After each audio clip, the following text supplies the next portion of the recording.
We think we've got it all figured out. And you need to shake that confidence. You need to inject some noise in the system. I write as a curious person. I was kind of a newbie to the psychedelic community, so I think that made it much more accessible to other people.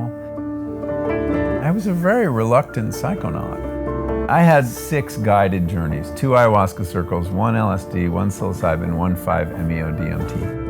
The night before every one of these experiences was sleepless. The cautionary voice was my ego, trying to protect itself against an assault. It's a kind of death, and you fight it. If you've been properly prepared, you're going to surrender to it.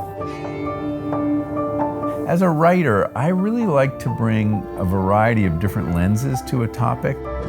If you combine science with personal experience, with history, then you begin to get a whole picture.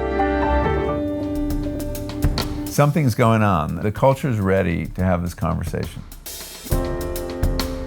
I do see these medicines as addressing some of the big problems we face as a society. The environmental crisis, which flows from our disconnection from nature, and tribalism, which flows from our disconnection from people unlike ourselves. I do think that psychedelics can teach us important things about death.